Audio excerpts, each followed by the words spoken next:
Olá, você está no canal da Igreja CI. Você vai ouvir agora uma palavra do Evangelho do Nosso Senhor que pode transformar a sua vida.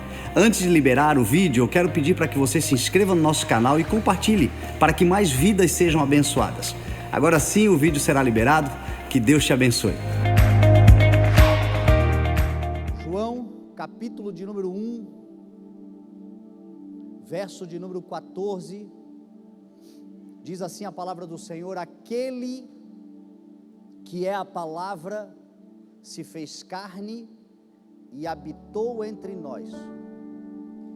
Aquele que é a palavra se fez carne e habitou entre nós. Vimos a sua glória, glória como do unigênito, vindo do Pai, cheio de graça e verdade. Amém? Pai, nós te louvamos, Senhor, pela tua santa palavra. Te louvamos pelo teu Filho, que é a palavra, aquele que se fez carne, habitou entre nós, aquele que é o verbo, por ele todas as coisas foram feitas através da sua declaração, e sem ele nada do que existe teria sido feito, inclusive nós. Obrigado, Senhor, pela tua palavra que até hoje se materializa, se aplica, é plantada em nossos corações, e vivemos e desfrutamos de todas as recompensas e promessas que nela há. Fala conosco, Senhor, mais uma vez, é o que te pedimos em nome de Jesus. Amém, amém e amém. Você não precisa ser um teólogo, nem muito conhecedor da palavra, para perceber, entender e discernir que este versículo fala diretamente de Jesus Cristo, aquele que é a palavra que se fez carne, que viveu entre nós, e que através dele vimos a glória de Deus, a glória dele. Ele é o resplendor da glória, viveu entre nós e manifestou em nós graça e verdade, manifestou entre nós o favor, manifestou entre nós o dom, manifestou entre nós o presente divino da redenção, da salvação, da justificação, da libertação do cativeiro, da transformação de vida, sobretudo nos dando novamente aquilo que nós tínhamos como essência e que nos foi tirado no pecado. Quando Adão pecou, o que diz a palavra? Que se ele comesse daquele fruto, certamente ele morreria. A consequência e o salário do pecado é a morte, mas o dom gratuito de Deus, o favor e a graça de Deus é a vida eterna em Cristo Jesus. Aqueles que estão em Cristo Jesus já passaram da morte para a vida. Aqueles que estão em Cristo Jesus, mesmo se morrerem, ressuscitarão. E aqueles que morreram com Cristo Jesus não morrerão ou não estão mortos para a eternidade, porque haverá o dia, diz a palavra, em que os mortos ouvirão a sua voz e ressuscitarão para habitar com ele em glória por toda a eternidade. Nós, se estivermos vivos naquele grande dia do Senhor, diz a palavra que seremos transformados, tendo agora um corpo também glorificado para acessar o lugar da glória, e viveremos com ele eternamente. Foi isto que Cristo trouxe para nós, trouxe as verdades do seu reino, trouxe a consciência de quem ele é. Uma mente cauterizada, uma consciência cauterizada pelo pecado, agora brilha a luz novamente, nós entendemos quem somos, entendemos para que somos, entendemos de onde viemos e para onde voltaremos. Esta consciência da verdade nos traz liberdade. Jesus, aquele que manifestou graça e verdade, declarou: se vocês conhecerem a verdade vos libertará.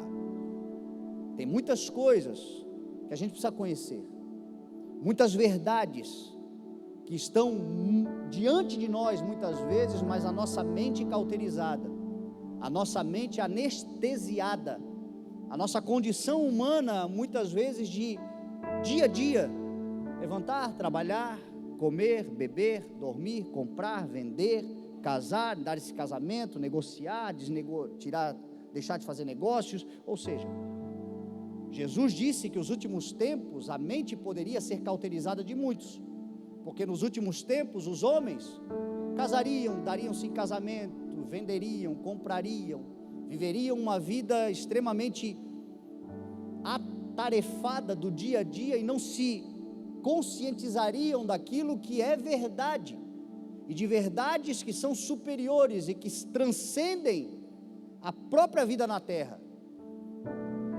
Jesus então em nossos corações nos traz novamente isto, e agora nós temos então um senso, nós temos então motivo, nós temos então causa. Eu queria falar um pouco sobre isto. O Império Romano foi um dos impérios mais dominantes da nossa sociedade, da nossa humanidade. Em toda a história da humanidade, o Império Romano foi um dos mais poderosos, e por 5 séculos dominou a terra. O Império Romano começa ali pelos anos 75, 80 anos antes de Cristo, e vai até o ano 456 depois de Cristo, dominando, conquistando, influenciando, gerando cultura, gerando pensamento, gerando filosofias, ideologias, conquistando territórios, alcançando povos. Este império, que foi um império altamente promíscuo, um império que foi altamente ditatorial, foi um período de muito sofrimento, porque sempre que homens se levantam para dominar sobre homens, a humanidade sofre. Sempre que se levantam políticas, ideologias de dominação, de controle, a humanidade caminha para um caos. De tempos em tempos, não há nada novo, as coisas vão se reciclando. Hoje nós vivemos um tempo onde ditadores estão surgindo por todo o mundo, poderes estão se levantando, estados estão se manifestando com um interesse, com um intuito de dominação. Hoje nós vivemos grandes potências que nós já vemos pelo mundo, com o intuito de dominar, mostrando poder bélico, mostrando poder cultural, mostrando poder econômico, tentando se impor sobre outras nações. E o desejo da humanidade corrompida, que se afastou de Deus, é a dominação, é o controle. Deus, quando criou o homem, disse ao homem: domine sobre a criação, domine sobre a terra, domine sobre os animais da terra, domine sobre os frutos da terra, domine e controle e governe sobre tudo aquilo que eu criei. Mas o homem corrompido, entrou nele uma síndrome luciferiana, que não basta dominar a terra, ele quer dominar o outro homem. O homem começou a dominar o homem. O homem começou a ser dominado pela criação e dominar os seus semelhantes. Quando a gente vê, por exemplo, hoje os maiores vícios que as pessoas podem ter, esses vícios nada mais são do que plantas. O que é o cigarro? É uma planta. O que é o álcool? É uma planta. O que é a cocaína? É uma planta. O que é a maconha? É uma planta. O que são os fármacos? Plantas. E a humanidade, muito boa, ou grande parte dela hoje, é dominada por aquilo que devia dominar. Todas as plantas Deus criou, e foi Deus que criou, e tudo que Deus criou é bom. Mas nós, nesse processo de processamento mesmo, corrompemos a criação e nos tornamos dominados por ela, e dominantes dos nossos semelhantes. Qual é a chance disso dar certo? Qual é a chance disso prosperar? Nenhuma. A humanidade como está caminhando a passos largos para um caos. Mas existe um Senhor que vai botar tudo em ordem. Existe um rei que vai estabelecer um reino de justiça. um reino de serviço, um reino de paz, um reino de amor. Esta é a promessa que nós carregamos, e é por isso que nós não tememos mal algum, porque nós sabemos que o nosso Redentor vive e que por fim ele se levantará sobre a terra. Nós sabemos que o grande, temível e terrível dia do Senhor, para muitos será a sua destruição, porque destruíram, mas para aqueles que aguardam este dia no Senhor, será a nossa redenção. Por isso que Jesus disse: quando esses dias começarem a acontecer, levantem-se, ergam as vossas cabeças, porque a vossa redenção se aproxima. Agora, ao longo da humanidade, da história da humanidade, nós vimos então impérios, domínios, poderes e articulações e projetos políticos de dominação. No Império Romano, por exemplo, existia uma política pública chamada de pão e circo. Quem já ouviu essa expressão? Pão e circo.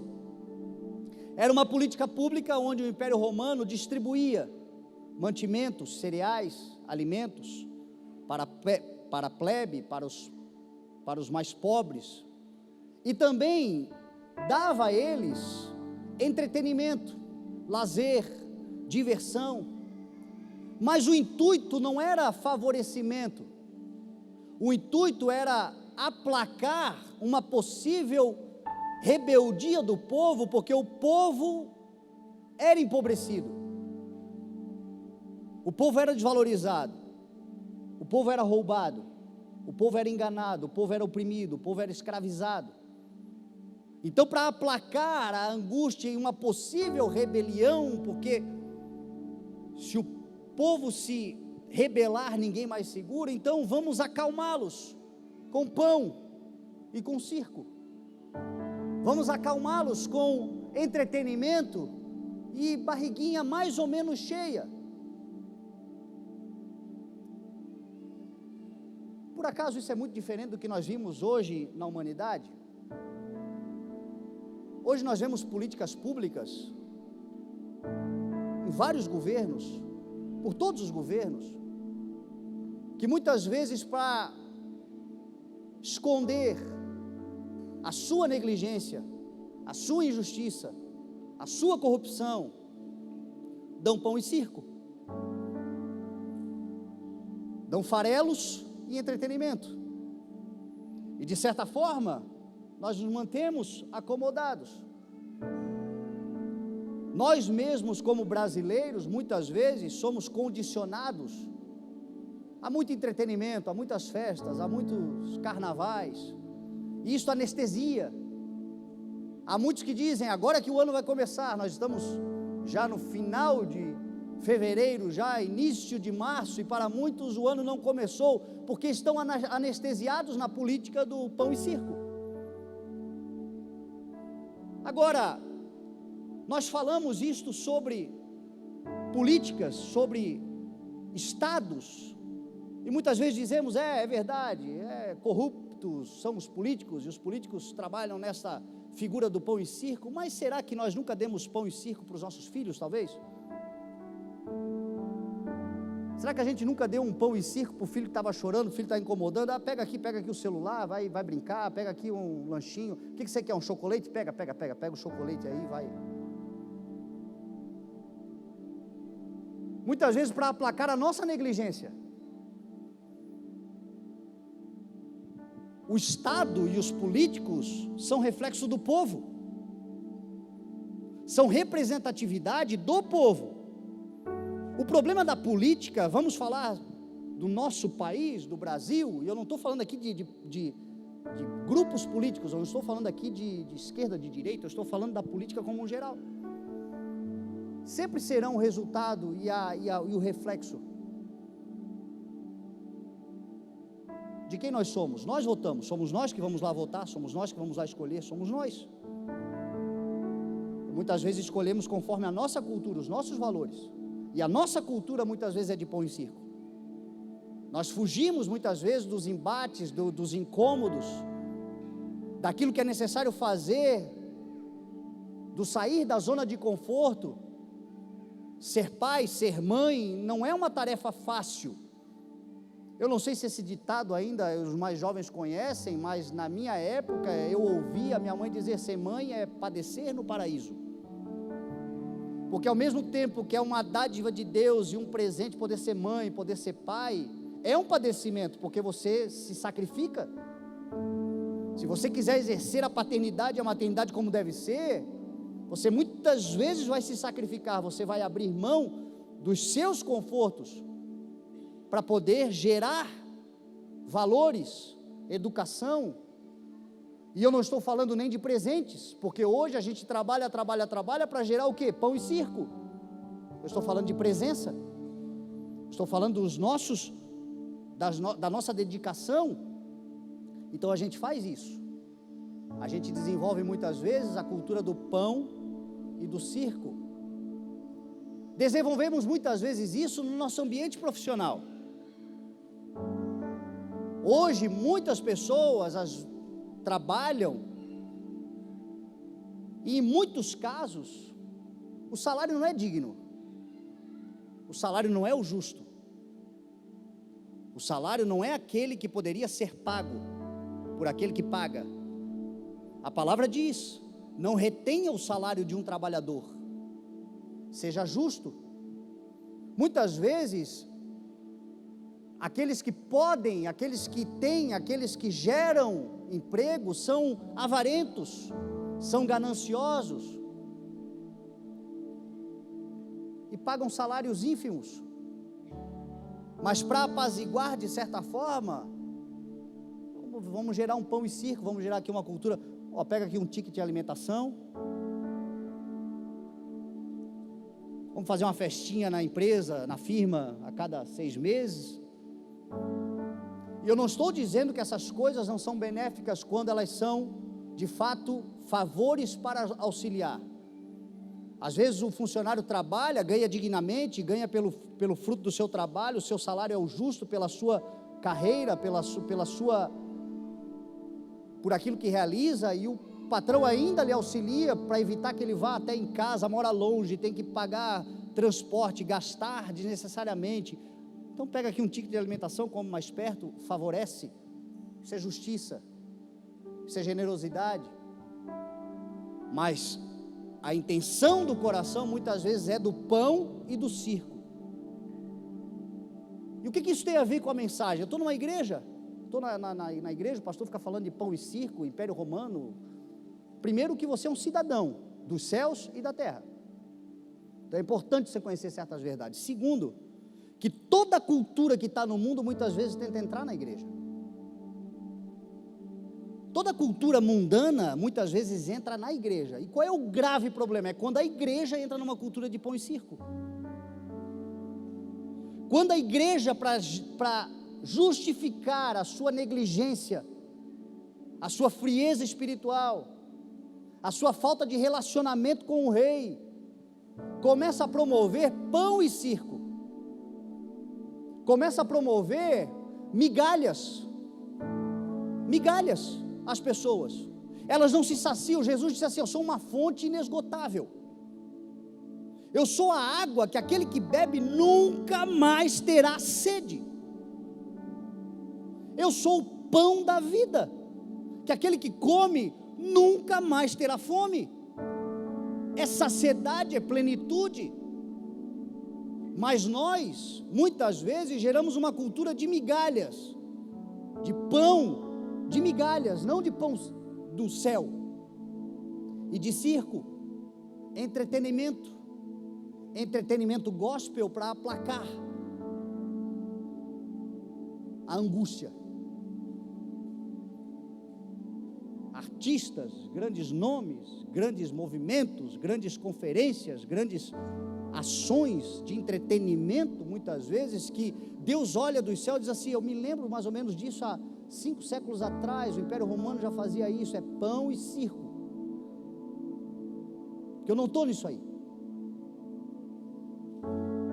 Igreja é comunhão, igreja é relacionamento, igreja é mesa, igreja é sim lugar onde a gente se assenta e se alimenta, é também um lugar onde a gente desfruta de comunhão, de alegria uns com os outros. Novamente eu reforço, mesa e comunhão, mesa e alegria, mesa e lazer, mesa e diversão, é de Deus, mas isto tudo deve ser efeito e não causa, de uma igreja que primeiro se relaciona com o Senhor, que primeiro tem intimidade com o Senhor. A igreja de Atos, quando ela começou, ela se reunia todos os dias nas casas para o partir do pão. Os que criam mantinham-se unidos, tinham tudo em comum. Quando fala de tudo em comum, está falando de lazer também, está falando de amizade, está falando de uma igreja que se encontra no domingo e durante a semana vão jogar uma bola, vão fazer um ferino, tem os seus momentos de alegria. Uma igreja que pessoas se desenvolvem nela, não só como seres espirituais, mas irmãos de relação e de fraternidade. Ela tinha tudo em comum, ela mantinha-se unida, ela partia o pão nas suas casas, mas esta igreja não deixava de se reunir no pátio do templo todos os dias, e quando se reuniam no pátio do templo, não era pão e circo, era a glória de Deus, era poder de Deus, era unção do Senhor, era manifestação do Senhor. E por que eu estou falando sobre isso? Porque a glória de Deus não é pão e circo. A glória de Deus é objetiva e eficaz. A glória de Deus, ela tem um objetivo que não é o espetáculo. Por que muitas vezes nós oramos, e hoje nós vivemos tempos onde muita gente ora, dizendo: Senhor, mostra de novo a tua glória, faz de novo em nosso tempo as mesmas obras, realiza. Nos dias dos nossos antepassados, o que nós víamos? Nós víamos doentes sendo curados, nós víamos cativos sendo libertos, nós víamos poder de Deus se manifestando. Eu tenho 43 anos, nasci num lar cristão, eu me lembro da minha infância de ver poder de Deus se manifestando, e Deus continua o mesmo, Deus continua fazendo, Deus faz. Os nossos testemunhos ali mostram que Deus faz. Agora algo precisa ficar muito bem conceituado no nosso coração. Eu creio que nós estamos vivendo um ano onde o Senhor vai mostrar a sua glória. Você crê em nome de Jesus? Agora se conscientize de algo: a glória do Senhor não é pão e circo, a glória do Senhor é objetiva e eficaz. Muitas vezes a glória não se manifesta porque a gente faz da glória do Senhor um show, a gente faz da glória do Senhor um espetáculo, a gente faz da glória do Senhor um lugar de entretenimento. Se o Senhor manifestar a sua glória, nós vamos esquecer da causa da glória, da objetividade da glória, do porquê o Senhor fez a glória e manifestou a sua glória, e nós vamos nos relacionar apenas com o espetáculo que a glória promove. Aí Deus olha e diz assim: vocês estão se locupletando da minha glória, vocês estão se aproveitando da minha glória, e a minha glória eu não vou dar para ninguém, minha glória é minha, vocês estão se beneficiando com a minha glória. No nosso coração muitas vezes é isso que acontece. A igreja do pão e circo se perdeu, ou precisa voltar para o seu lugar de humildade, de serviço ao Senhor, entendendo que a glória é sim um espetáculo, mas o espetáculo é apenas um efeito. A glória tem uma causa, tem uma objetividade. Quando o Senhor estava no deserto conduzindo aquele povo, diz a palavra que todos os dias, ou melhor, todas as noites, uma coluna de fogo estava sobre aquela multidão.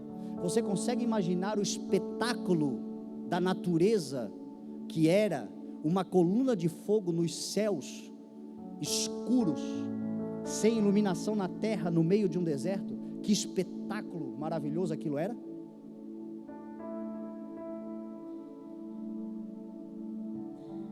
Quando nós vemos um pôr do sol, você consegue usufruir ou desfrutar desse momento de um espetáculo que a natureza promove? Agora, qual é o objetivo de um pôr do sol? Preparar a noite, para que ela cumpra a sua missão. Qual era o objetivo daquela coluna de fogo espetacular, da manifestação da glória do Senhor? Tinha um objetivo, o show? Não, aquecê-los para que eles não morressem de frio. A glória tinha um objetivo, aquecê-los. Quando o mar se abriu, que espetáculo terrível, de um mar se abrindo de um lado a outro, e um povo passando aos pés secos, no meio de duas enormes muralhas de água. Que coisa extraordinária, que espetáculo. Agora qual era a objetividade daquilo? Deus mostrar, olha como eu sei, ó. Não, o povo atravessar e fugir dos seus inimigos. A glória do Senhor não é pão e circo. Quando o Senhor manifestar a glória sobre nós, não é para nós dizermos, olha como eu sou glorificado, queridinho do Senhor. O Senhor manifestará a glória, mas tem um objetivo. O Senhor tem uma causa na sua manifestação da sua glória. E a gente precisa entender isso. Quando Jesus ressuscitou Lázaro, 4 dias já, Lázaro foi ressuscitado. E aquilo foi extraordinário, porque as multidões agora viram Lázaro. Eram dias de Páscoa. Lázaro morava nas regiões circunvizinhas, no Monte das Oliveiras, dentro de Jerusalém praticamente. Os judeus, os amigos de Marta e de Maria, e muitos judeus haviam vindo de Jerusalém, diz o texto, para chorar com Marta e Maria, naqueles dias de dor e sofrimento. E Jesus agora pega e ressuscita Lázaro. Um espetáculo, a manifestação da sua glória. Mas qual era a causa? Tinha uma causa. Haveria de se cumprir nos próximos dias uma profecia, esperada há séculos pelo povo de Israel, que o seu rei viria montado num jumentinho, aclamado e proclamado, Hosana, bendito é aquele que vem em nome do Senhor. E essa profecia precisava acontecer. E foi porque essa profecia precisava acontecer que Jesus foi lá e ressuscitou a Lázaro, porque agora aquelas multidões saíram espalhando e o povo vinha não só para ver Jesus, mas para ver também a Lázaro, a quem ele ressuscitara dos mortos. Ou seja, tinha um objetivo naquela ressurreição. Não era simplesmente dizer, olha, eu posso ressuscitar. Nós temos uma dificuldade, óbvio, somos seres humanos que lidam apenas com os olhos da fé. Nós nunca vamos lidar bem com a morte, até porque nós não nascemos para morrer. A morte, novamente repito, é uma consequência de um salário do pecado. Em Cristo nós venceremos a morte, mas até que Cristo se manifeste, ela faz parte do processo da vida. Só que para Deus isso está resolvido. Para nós sempre haverá sofrimento e dor. Para nós às vezes a gente pensa que a morte é castigo, que Deus poderia fazer e não fez, poderia curar e não curou. E a gente às vezes se indigna até contra o Senhor, mas para Deus, aqueles que com Ele morreram estão nele. Por que não ressuscitou? Podendo ressuscitar? Porque a sua manifestação da glória não é só para fazer um espetáculo, tem uma causa. Você sabia que Lázaro provavelmente morreu alguns dias depois, assassinado? A Bíblia não diz se morreu, mas a Bíblia diz que os mesmos que planejavam matar Cristo, também planejavam matar Lázaro, aquele ressuscitado dos mortos. Olha que coisa, o cara ressuscitado num dia para morrer no outro.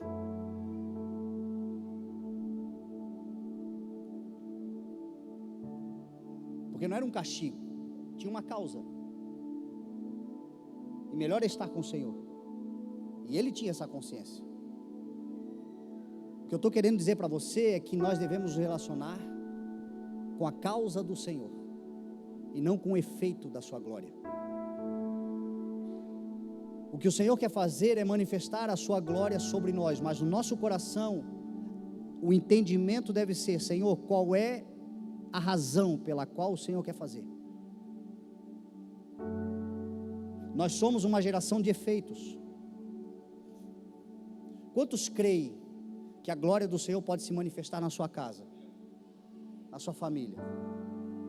Quantos querem que a glória do Senhor se manifeste na sua família? Agora a pergunta que eu te faço é: para quê? Por que a glória deve se manifestar?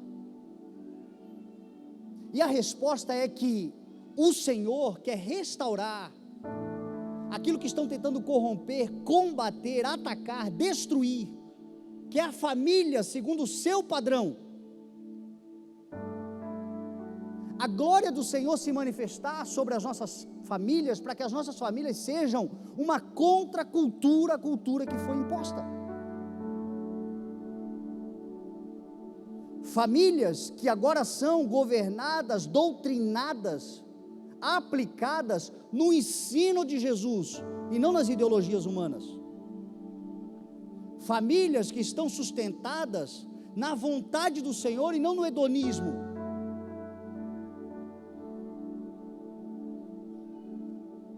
Quantos creem que o Senhor pode manifestar a sua glória no nosso ministério, na nossa vida ministerial, nessa igreja a qual fazemos parte? Quantos creem nisto? Quantos querem que isso aconteça? A pergunta é: para quê? Por que que a gente quer que a glória do Senhor se manifeste? Essas são perguntas retóricas do Senhor, porque Ele quer nos dizer qual é a sua razão. Ah, Senhor, eu quero que a sua glória se manifeste porque eu quero ser um pregador da tua palavra. Aí o Senhor responde: quem disse que eu preciso de um pregador? Quem disse que Ele precisa de nós como pregadores? O Senhor, se quiser, usa uma mula para pregar. O meu avô, já falecido, está com o Senhor na glória, morreu aos seus 94 anos, foi evangelizado pelo vento numas folhas de uma árvore, uma visão que teve de anjo, nunca ninguém pregou para ele. E viveu uma vida inteira de devoção plena ao Senhor, porque se o Senhor quiser se manifestar, Ele espera contar conosco, mas Ele não depende de nós.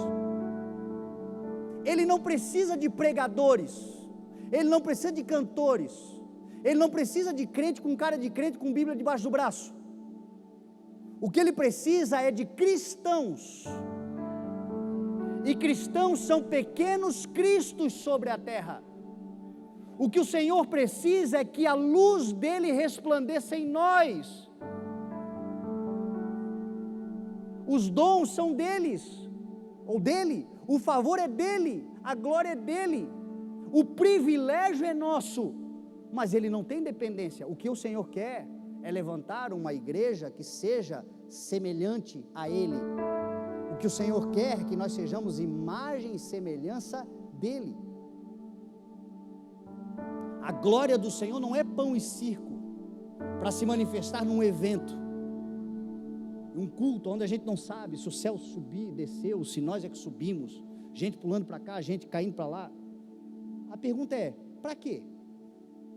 Qual é a objetividade, o efeito nisto? Vai gerar transformação lá fora? Ou vai gerar somente um avivamento de mala? Acabou o culto, fecha a mala, vamos todo mundo embora e a vida segue como sempre foi? Não. A glória de Deus tem uma causa, e a causa do Senhor é: vou derramar a minha glória sobre a sua vida. Você será dotado de dons, de talentos, de capacidade, de habilidades, mas a tua vida glorificará o meu nome no meio das trevas. Brilhe a vossa luz lá no mundo, sejam sal lá no mundo, sejam luz lá no mundo, sejam pequenos cristos lá no mundo. Pregar, eu posso pregar uma mensagem aqui avivalista, poderosa, sair daqui e ir para o inferno. Quando o Senhor me chamou para pregar, Ele disse: eu não preciso de ti, se você ficar calado eu vou levantar outro, mas vai morrer o teu propósito, porque eu te criei para isso. Mas sobretudo não é o que você vai fazer, é quem você será. As mensagens mais efetivas até hoje que Deus me deu não vieram da plataforma, foi no dia a dia. Foram em dias que eu saí consciente: meu Deus, eu preciso dar bom testemunho, eu preciso ser o que de mais próximo eu consiga ser do Senhor. Eu preciso ter a consciência que Paulo teve, não a presunção, porque não foi presunção, foi consciência.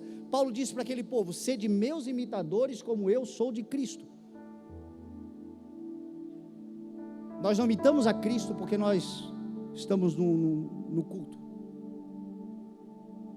Nós imitamos a Cristo quando nós estamos no mundo, realizando o que Ele nos ensinou, praticando aquilo que nós ouvimos no culto.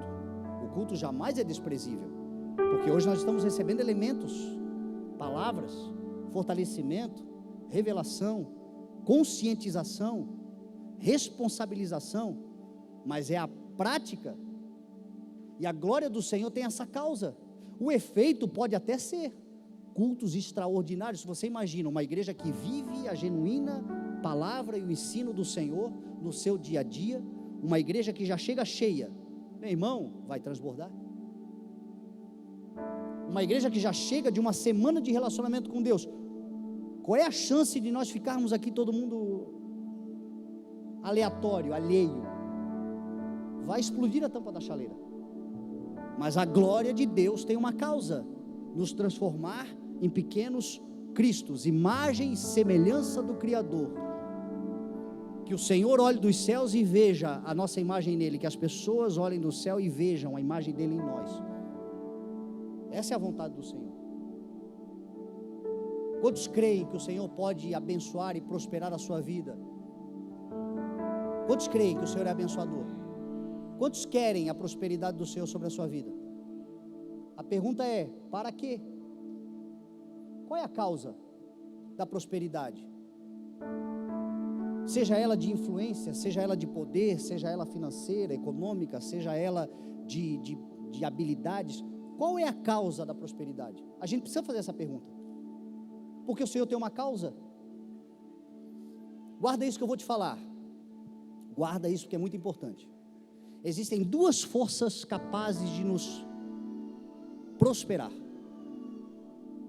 Existem duas forças capazes de nos dar tudo o que nós precisamos na terra: Deus e o diabo.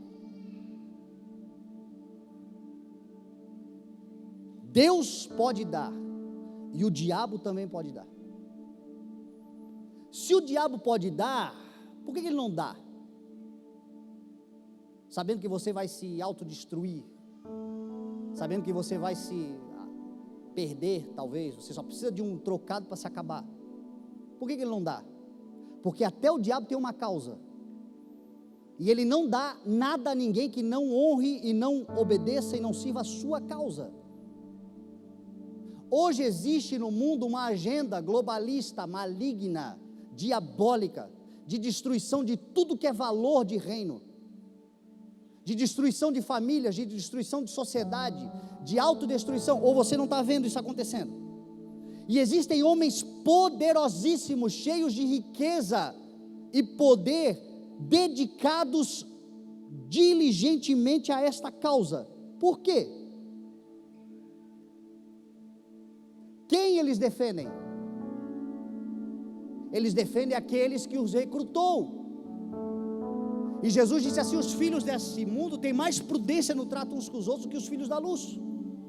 Eles vão fazer tudo o que eles podem fazer, porque eles têm um dever de retribuir aqueles que lhe deu a riqueza e o poder. O diabo pode dar, claro. Olha o diabo para Jesus em Mateus 4. Levou Jesus num alto monte e disse, mostrou de um relance todos os reinos da terra e o seu esplendor, e disse assim: tudo isto te darei, porque me foi dado, e eu dou a quem eu quiser. Tudo isso eu te darei. Olha o efeito. Agora olha a causa: se prostrado me adorares. Adoração não era simplesmente Jesus se prostrar, era Jesus servir a causa, era Jesus implantar o governo de Satanás, o império das trevas. Foi-me dado, eu tenho reinos, eu tenho poder, eu tenho esplendor, eu dou a quem eu quiser. O mundo jaz no maligno, eu posso dar. Agora tem uma causa. Você quer os efeitos? Eu tenho uma causa para você. Me adora, me serve, faz o que eu quero que seja feito, faz o que tem que ser feito. O diabo pode dar. Eu prefiro receber de Deus. E Deus também pode dar. Só que Deus também tem uma causa.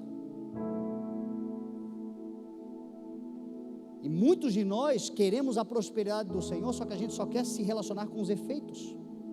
Para que prosperar?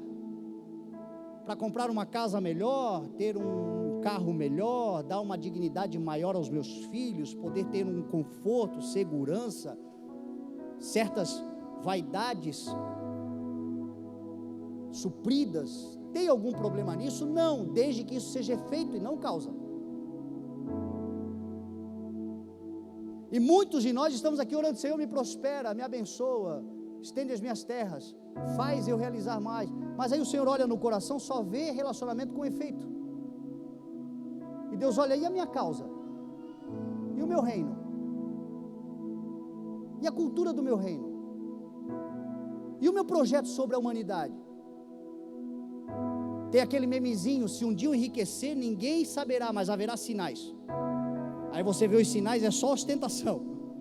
Não construiu um hospital, não ajudou uma comunidade, não resolveu o problema, não investiu nem em si mesmo, porque quando a sua empresa se expande, por exemplo, outras famílias vão se alimentar disto. Pessoas vão prosperar porque você resolveu ser um investidor. Eu não estou nem falando de doação, simplesmente dar, mas ensinar pessoas a prosperar, investir em transformação de vidas, investir na causa do reino de Deus. A maior parte das pessoas não se envolve com o reino de Deus, não se envolve, só se envolve consigo mesmo. E o Senhor tem uma causa, e em nome de Jesus, a glória do Senhor vai se manifestar sobre a sua vida.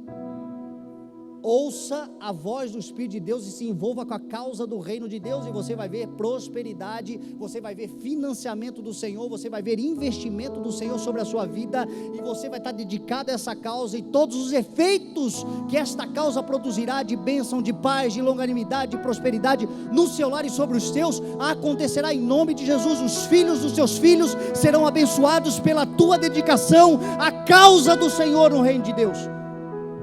Nunca vi um justo desamparado, nem a sua descendência mendigar o pão. Eu nunca vi Deus abandonar aqueles que são envolvidos com o que o Senhor está fazendo. Nunca vi Deus não abençoar aqueles que têm o seu coração dedicado ao reino de Deus, à cultura do reino de Deus, ao avanço do reino de Deus. Você quer um dado estatístico geral? 80% das pessoas que congregam, que fazem parte de igrejas, não são parte contribuinte do projeto. Você sabia que tudo isso aqui que a gente faz, a média é de 20% das pessoas? 80% das pessoas não se envolvem, não se dedicam, não estão juntas, não pegam a mão no arado junto, não investem, não abençoam. Esta é a realidade. Mas estão todos nós orando para que Deus nos abençoe? Óbvio, quem não quer? E Deus quer e pode, mas Deus tem uma causa. Coloca o teu coração nas causas do reino de Deus, e você vai ver o Senhor prosperando o teu negócio, a tua vida, a tua família, tudo que você realiza em nome de Jesus, porque Ele pode e Ele vai. E o mal, meu irmão, está trabalhando. O mal não vai deixar de trabalhar. Mas deixa eu dizer uma coisa para você em nome de Jesus: o bem vencerá o mal. A luz resplandecerá sobre as trevas. Se nós despertarmos como igreja, nós vamos nos levantar como famílias fortes, igreja forte, povo forte, nação forte. Poder de Deus se manifestará, e a causa do reino de Deus prosperará e avançará e se concretizará em nome de Jesus. E o Senhor vai usar a sua igreja. Se envolva com a causa do reino de Deus, com as coisas do reino de Deus, e você vai ver o que Deus vai fazer na sua vida.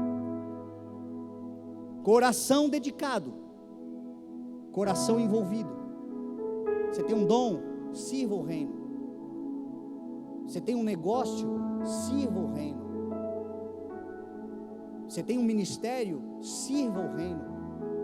Não coloca o teu coração no efeito, coloca o teu coração na causa. A palavra de Deus fala assim, que as bênçãos do Senhor acompanham e alcançam aqueles que o servem. Só está correndo atrás de bênção quem corre atrás de efeito. Quem entendeu a causa, a bênção corre atrás e alcança. Ponto final, é simples assim. Se o coração mudar, as coisas mudarão. Jesus Cristo, o nosso Senhor, na manifestação da sua glória, que Ele quer fazer, que Ele vai fazer, que Ele já começou a fazer, ele tem pelo menos 3 objetivos. Então eu vou te dar 3 objetivos para você colocar no teu coração. Número 1, salvar aquele que se perdeu. A causa do Senhor sobre a terra é salvar aqueles que estão perdidos. Quantos aqui estavam perdidos? Quantos aqui já estiveram perdidos e foram encontrados? Jesus te encontrou. Jesus te encontrou porque Ele tem essa causa. A sua glória se manifestou com esse objetivo: salvar o que havia se perdido. Agora, como se salvarão, se a salvação é por meio da pregação, se aqueles que precisam ser enviados não forem enviados? Como pregarão se não forem enviados? Então é envolvimento com a causa. Como pregarão se tendo a mensagem não abre a boca? Quantas vezes o Senhor já quis te usar como um arauto dele, no teu trabalho, na tua empresa, aonde você estava, numa situação de um ponto de ônibus, algum momento aconteceu uma circunstância em que o Senhor praticamente falou através de você, e você, porque não entendeu a causa. Meu irmão, abra a boca e Ele te encherá. Esteja disponível e Ele te fará lembrar, porque a causa do Senhor é salvar aquele que se perdeu, e Ele vai usar você, se você colocar o teu coração nesse desejo do Senhor. A glória do Senhor vai se manifestar com um objetivo sobre você. Vai ter glória, vai ter espetáculo, vai ter coisas extraordinárias acontecendo na sua vida, porque o Senhor quer te fazer uma testemunha de tudo aquilo que você proclamar, você viver daquilo que você proclama. Então é um espetáculo que vai acontecer, mas não é pão e circo, tem uma causa. Quando eu começar a derramar a minha glória sobre você, abra a tua boca e fala, anuncia, manifesta, reverbera, salvar o que havia se perdido. Número 2, santificar os que foram salvos. O processo de Deus é salvar o que havia se perdido e santificar os que foram salvos, porque o processo de santificação agora é um dia a dia. Santificação é você ir se separando das coisas que te separam de Deus. São as coisas que nos afastam do nosso Criador e que entristecem o Espírito de Deus. Conforme nós vamos tendo o nosso caminho iluminado, nós vamos nos santificando. 1 Tessalonicenses, Paulo escreveu: o desejo de Deus é que vocês sejam santificados, abstenham-se da imoralidade sexual, que é hoje o grande agente de contaminação e de corrupção da humanidade. Imoralidades sexuais de todo tipo, e a palavra está dizendo assim: abstenham-se disso, porque o desejo do Senhor é que vocês sejam santificados, todo o corpo, toda a alma, todo o espírito de vocês. Vivemos esse processo, porque o Senhor, que quer derramar a sua glória para salvar o que havia perdido, agora Ele quer santificar o que foi salvo. E aquela velha vida vai passar, as coisas antigas vão se perder e tudo vai se fazer novo. E esse processo então é a nossa comunhão, é o nosso relacionamento, é a nossa congregação, é o nosso dia a dia, são as nossas amizades, são as nossas palavras, são as coisas que a gente ouve, que a gente vê, que a gente escuta todo dia, música, mensagem, tudo agora passa a nos abastecer. E o que está nos abastecendo, mesmo salvos, mas ainda contaminados. Salvos porque a salvação é uma graça do Senhor, do favor de Deus. Eu te escolhi, eu te salvei porque eu te amei, não foi porque tu me amaste, foi porque eu te amei. Não tem a ver com o teu mérito, tem a ver com o meu favor.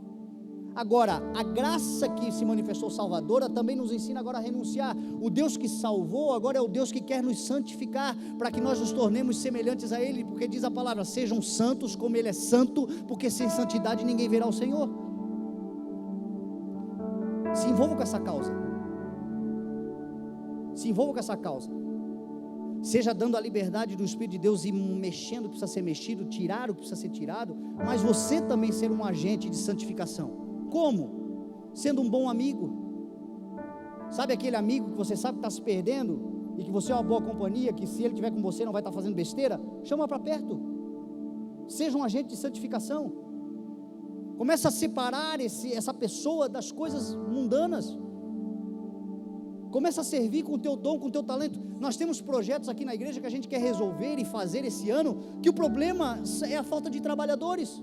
gente que se coloca como agente de santificação, para santificar os salvos. Tem um monte de gente sendo salva, mas esse povo precisa ser cuidado, e a gente precisa de agentes, gente que se coloca à disposição. Estou aqui, o Senhor fez por mim, o Senhor me salvou, o Senhor me santificou.